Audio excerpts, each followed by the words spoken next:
我係2025年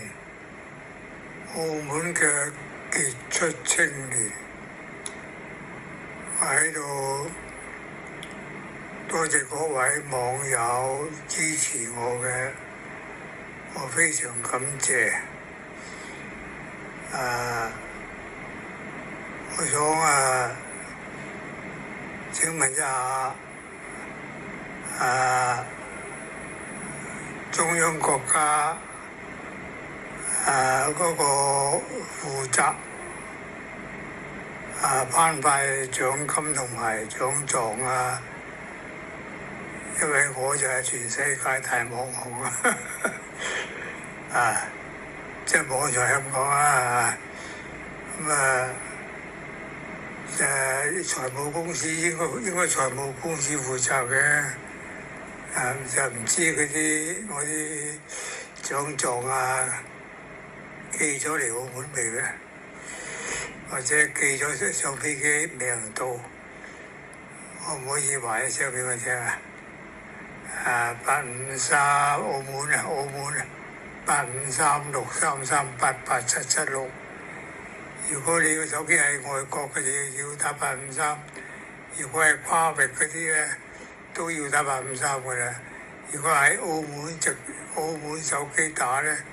就633887776得嘅啦。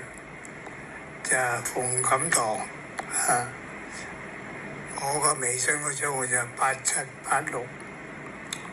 唔該嘅，盡可能你或者通知我一聲。咪神機喎，咁你或者通知我聲幾時寄，即係幾時寄到我屋企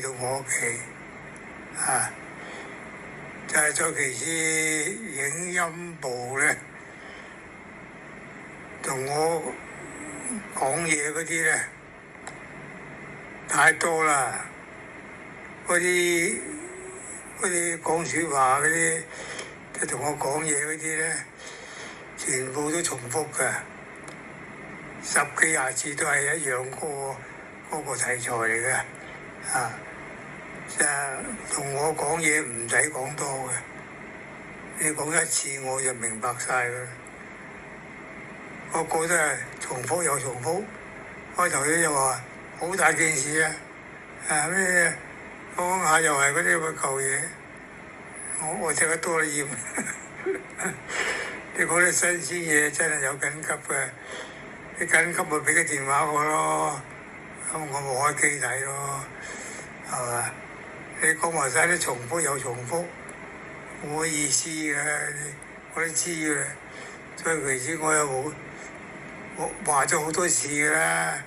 我無兒無女㗎，成日話我啲孩子啲仔女有人冇認係我個仔姓馮嘅喎，你係佢爸爸喎，真係我邊有仔認真親戚都冇好知心朋友一個都冇即係我話冇想黐埋嚟我都已經廢咗幾個㗎啦，黐出埋嚟啫，黐飲黐食。跟住冇幾耐咁佢認為我真係好有錢嗰隻，有冇硬要揾着數啦，咁嗰啲我話微信都刪咗佢啦，都費事來往啦，呢啲叫損友所以我朋友冇個嘅，知心啲都冇嘅，頭先加咗微信我都洗咗佢，費事嗰啲真正好人真係好少，好難揾到嘅啫。呢個微信嗰度咧，可唔可以同我問國家中央嗰度負責頒獎啲獎狀同埋啲獎金俾我，幾時到我手可唔可以同我查一查馬雲同埋嗰個成日見我嘅啦，嗰幾個同我追國家啦因為時間十日前我俾佢話喺 Facebook 唔係喺影音部嗰度，佢話即刻盡快簽埋啲有啲罰嗰啲辦我嗰啲要罰金噶嘛，個罰金都好多錢啊！哇，好多錢啊！嗰度即係要賠俾我咁你影音部啲員工可唔可以通知我啊？或者俾個電話我啦，你成日都唔俾個電話我嘅你個電話我又冇，想同你傾偈又唔得，你個個都咁神秘嘅，一個標心真係咁神秘都有嘅，又講個好 friend 又話保護我咁你應該俾個電話我嘛，我個電話你知唔知啊？853即係喺大陸打電話嚟，85363388776就馮錦棠，我隨時覆機嘅你邊一個到啦？影音部所有員工都可以通知我嘅，咁只有你同我講，我就冇同你講，我都冇機會同你講，我講你都聽唔到啦，係嘛？所以其實咧，我奉勸嗰啲影音部嗰啲暫時我又唔知咩人啦，暫時佢做網友啦，我出嘅言論咧，最好就唔好翻我版啦，翻版咯，你將佢拎出去賣，或者同人哋攞錢，嗰啲係刑事罪嚟㗎，要坐監㗎，冇價值㗎。每一個人都有自己嘅經歷同埋思想㗎嘛，你可以將你辛苦嘅經歷過啲階段辛苦，你咪將個故事寫上去咯。咁你可能會成為大紅王你唔使話要抄人噶嘛，一班人，每一個人都有自己嘅思想啊嘛，應該有唔同年紀，一定經歷過啲困難㗎啦，你咪將啲困難寫上去咯，話俾大家聽咯，話點奮鬥咁咪好咯。而家全世界係法治時代乜嘢都講法律嘅，唔係好得幾十年前揸把刀走去斬死啲10個8個咁就發達啦，做大佬啦咁，你揸支槍走去射人打劫銀行打劫金鋪，好似要坐10幾20年監嘅，無謂其實每一個人咧都有生存嘅空間嘅，睇你點諗嘅啫。你有打工仔嘅人工少啲，而家大陸最低4000蚊好似以前萬幾蚊嘅，千幾年5、6年前上海製衣廠嗰啲咁嘅啲師傅都萬幾蚊人工一個月。而家上海執晒笠啦，咁而家多數都係做啲食物店嗰啲樓面嗰啲4000蚊，咁你夠使啲咪盡量慳啦。有啲不良嗜好食煙嗰啲就戒咗佢啦，飲酒嗰啲又唔好飲啦，戒咗佢。嗰啲不良習慣戒咗佢，就千祈唔好賭錢，賭錢賭錢講真就呃人嘅，冇得揚嘅。你100萬個人入去100萬個人都係輸嘅，冇一個揚嘅，揚到你翻轉頭你都輸翻得嘅，輸到借埋第二窿，爭幾千萬要走佬，走佬就唔係好嘅，你索性報案自首坐監，我判你幾年㗎，幾年監你翻出嚟咪堂堂正正咯。你走佬就10幾廿年，唉，走佬就好凄涼㗎，人哋生疏又俾人蝦你又唔知，你又冇聲出，又唔係你個地頭，係嘛？咁你做埋晒呢個嘅做咩嘢？呢啲叫知法犯法，你都唔諗個後果嘅，所以其次我講講澳門現在嘅租務條例咧，真係好不公平嘅。嗰啲法律咧，7日唔交租就要拆鎖，住宅又咁，鋪頭又係咁。7日唔交租咧就拆鎖，開門搬嘢。好啦，呢一樣嘢咧，識得法律嘅人咧，你搬走咗嘅嘢先，或者做啱個住客病咗入咗醫院，好啦，或者佢屋企有成1000萬喺度現金，話你搬走晒嗰啲嘢喎，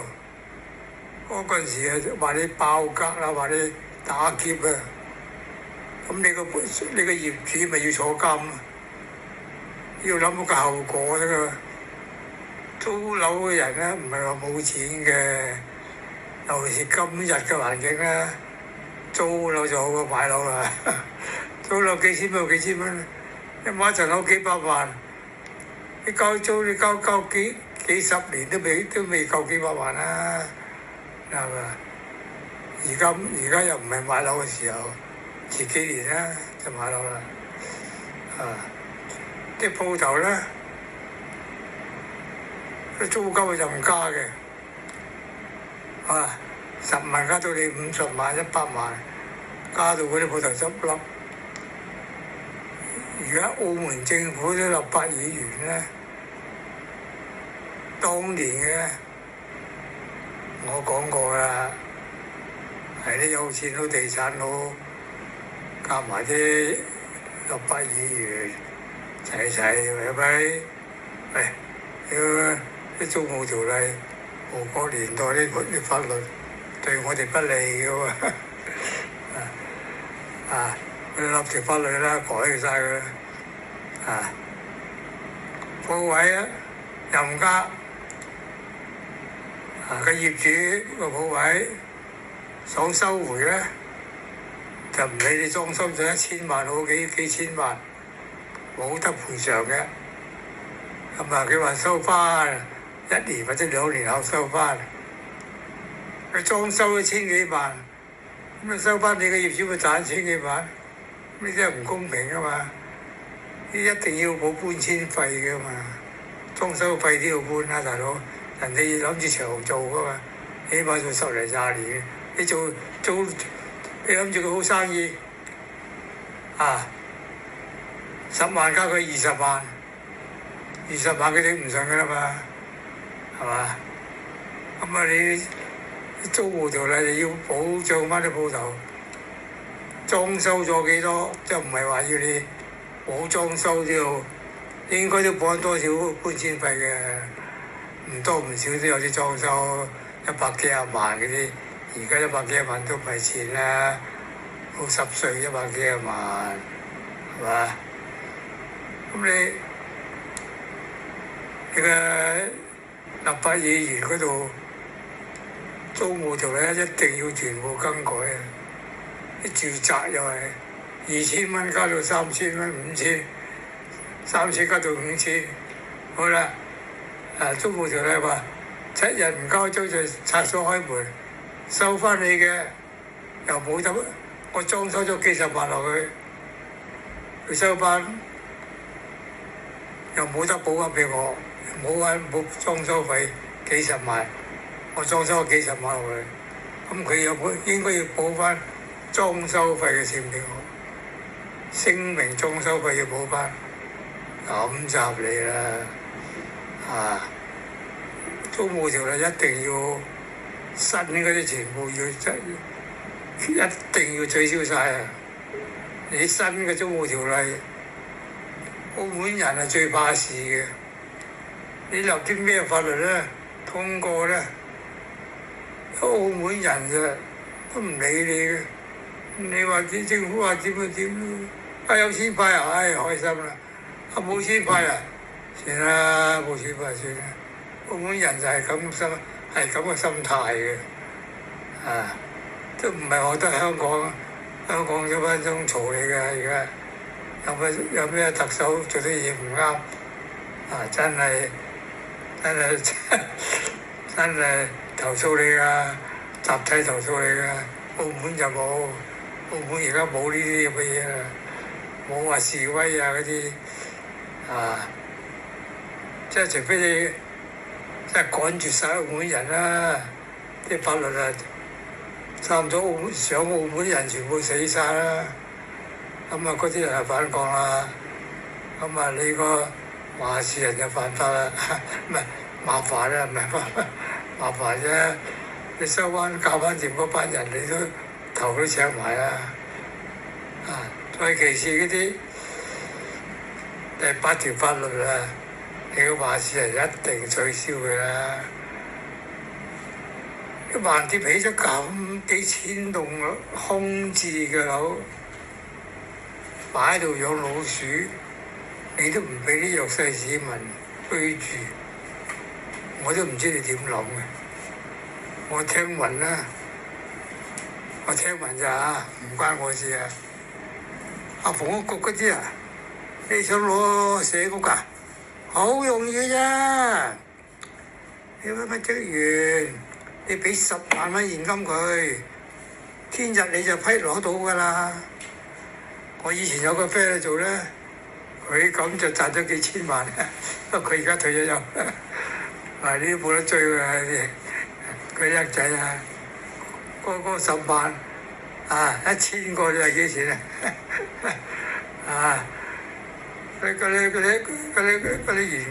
嗰啲做第2班交易嗰啲，好似真係發達啦嗰啲啫，嗰啲財路嚟嘅啫，嗰個公務局嗰啲又係財路嚟嘅，房屋局嘅財路，公務局又係財路，公務局嗰啲就係應該要揾廉政公署監管佢，睇下有冇啲裝修工程各項有冇貪污嗰啲咁啊？廉政公署應該要做嘢㗎。澳門而家都存在㗎呢啲咁嘅嘢，即係澳門人我諗都冇幾多人夠膽講呢啲咁嘅嘢，係我夠膽講嘅嘢。我喺門家幾十年，我僆仔都已經識嘢，幾歲大都識嘢。我幾歲就喺江門，我係毛主席啲同志，嗰時日本仔又搶嘢，又強姦啲婦，自己人啦啲女人。我舅父係做遊擊隊嘅，死咗啦。咁佢俾一支槍我，佢教識我開槍。我見個細聲唔對喎，開槍打死個日本仔啦，冇罪㗎。戰爭啊嘛，佢入屋強姦人喎，又攞晒啲嘢喎，咁打死咗佢喎，坐喺後佢，我哋出邊係有個大花園啊，係種水瓜種菜好大噶嘛。再其次有間廟，間廟咧就好多嗰啲死咗人啲棺材啊，嗰陣時啲死咗人咧唔撞地下嘅，幾十副棺材喺間廟入邊嘅，嗰間廟入邊有古靈精怪乜嘢，個細時我又唔驚嘅，我乜都唔驚嘅，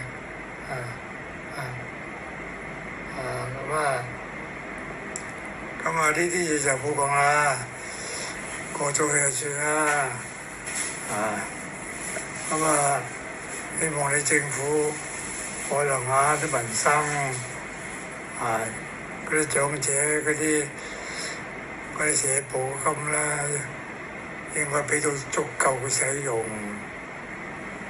而家邊係夠使用啫？都唔夠開支，交租你交你7、8千，係嘛？所以社屋你又話咁又唔得，咁又唔得，即係把條法律棘住，係嘛？咁你我都話成年嘅咯喎，呢樣嘢真係，你個話事人都好似唔聽咁嘅。阿何一成喺度嗰時，我都已經講㗎啦，最少第8條啦，法律啦咁。啊，北會啲人啊，可能對自己有利益啦，你個個攞晒嗰啲社保，咁啊市面啲樓啊冇人買啦。嗰班大老細做地產嗰啲，唔係想你啲人攞嗰啲屋住，想你啲人攞幾百萬，供30年，即係供到你死為止，唔食飯你都要供樓㗎啦。呢啲係叫做剝削市民嘅利益，嗰啲地產佬諗出嚟嘅。咁啊做生意好難講，梗係為自己着想啦，但係要顧住下啲市民㗎嘛。而家揾食好難啦，各行各業都你唔改個租務條例啦，我諗真係澳門而家有7、8成都要執笠嘅，起碼都啲橫街窄巷都話3、4萬，最平都話1萬幾，你做咩生意啊？我建議咧就最旺嗰啲地區啦，高士德新馬路啊、南灣區即係旺嘅地啦，啲租金咧最多頂到1萬蚊租，或者你有幾萬尺嗰啲唔同啦，嗰啲或者3、4萬租啦。啲住宅嗰啲普通嚟講，兩房一廳啊，你只限3000蚊，合作嘅簽5年，聲明不准拆鎖除非3個月都唔交租啦，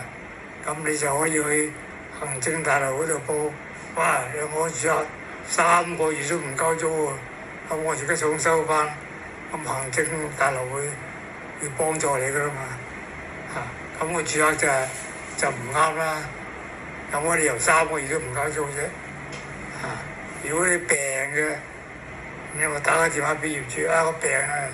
喺山頂醫院啊，咁咯，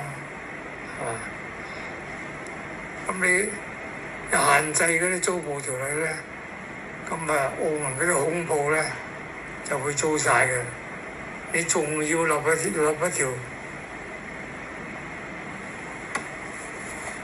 一定做到澳門繁榮嘅法律，所有全路嘅鋪位，你租唔出咧，1個月就罰你10萬，或者10萬啦，或者100萬啦，100萬嚇死佢啦！嗱聲5000蚊都租出嚟，話1個月不如1個月啊，一個月罰100萬喎，空置樓宇喎，空置鋪位喎，業主係驚噶嘛，係嘛？你立條乜法例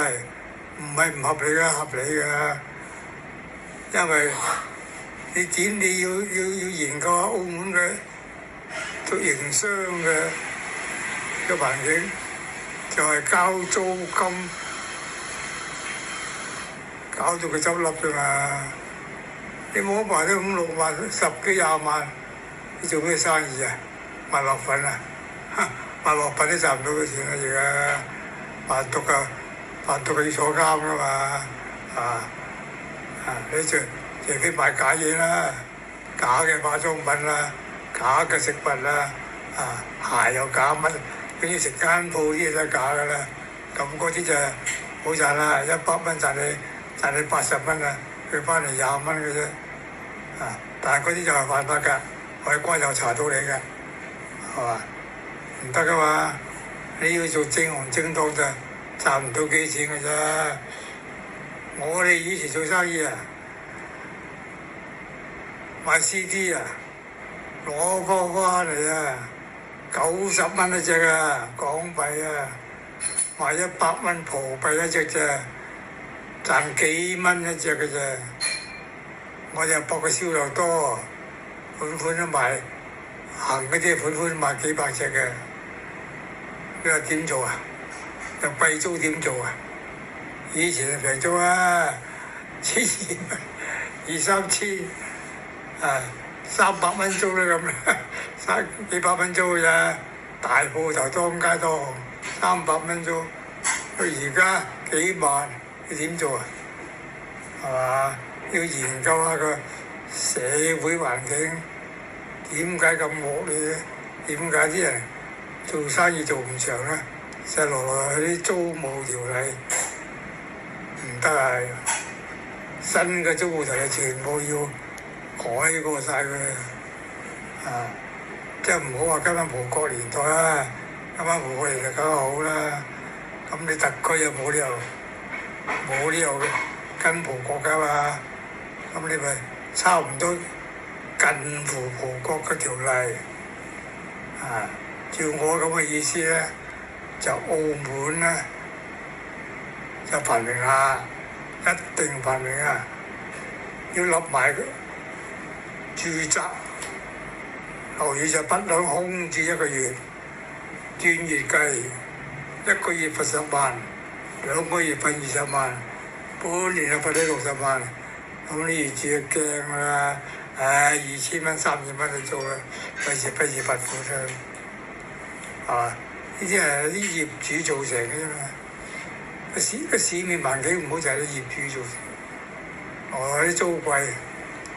咁租貴你立法會有權利討論㗎嘛，你話事人攞下打，要管市做生意市民喎，咁貴租點嘢啊？啲老人家收嗰啲會啊，敬老金都未夠交租啊！咁呢啲係唔啱噶嘛？申請死屋你係900幾條件，嗰樣又唔得，嗰樣又唔得，嗰樣又唔得，行幾百次都唔得，咁你點為市民服務啊？講實啦，講真啦，有知識嘅人啊！根本政府咧，市民就係政府嘅老闆嚟嘅。你唔好會錯意，做立法議員就大晒啦，市民先係大晒啦。我哋唔納稅，你邊有錢啊？政府邊有錢啊？我本人納稅啊，幾十年啊，起碼都納咗幾千萬啊，幾千萬啊！我以前啲生意做到好大㗎，做到全澳門都我做晒咁滯嘅，而家就冇得做啦，我嗰行就落後㗎啦，淘汰㗎啦，冇得做㗎啦，睇環境啦。但係如果你話啲租金平啊，幾千蚊租啊，或者1萬蚊租啊，咁地方旺嗰啲啊，我開翻幾間嘅。我話10間8間，間唔同生意，一間就做正牌嘅中藥材，一間就做正牌嘅西藥店，一間咧就做呢個特訂嘅時裝店，平價嘅幾蚊件嘅啫，咁大眾化啦，但係就大陸貨。就唔係冇牌貨，嗰啲生意就可以做啦，即係做生意要忠實，就唔好呃人，貨不對版。而家啲麵包鋪啊，出蠱惑啊！以前啲麵包好一磅包好厚嘅，而家切得一半啊，薄賴晒嘅，啲錢又收咁多，唔應該啊嘛！邊間唔好講啊？呢啲講出嚟影響佢啊嘛！咁你政府要有個負責人喂，你啲材料自己出品，咩份量咧？你賣幾多錢？一離譜嘅，可能10蚊啊賺到你8蚊，10蚊賺你8蚊喎，正行正當喎，唔係犯法喎，但係佢偷工減料啊！真係咁唔得嘅呢啲咁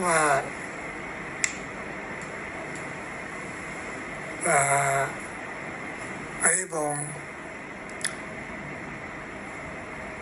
影音號啲人咧，可唔可以講俾佢聽我啲獎狀啊、勳章啊、啲獎金啊幾時到啊？你盡快或者俾佢電話我啦。如果唔係就我或者呼籲國家中央財政部啦，先幾日講過啊，佢話即刻寄啦，即刻寄嘅如果就係先幾日都未打風啊，上飛喺北京嚟澳門都係幾個鐘頭啫，應該今日都到，應該今日到你同我跟一跟啦，馬雲先生，馬雲知邊個㗎啦？以前係阿里巴巴個大老細嚟㗎嘛，而家或者唔係啦，唔該你，係咁先。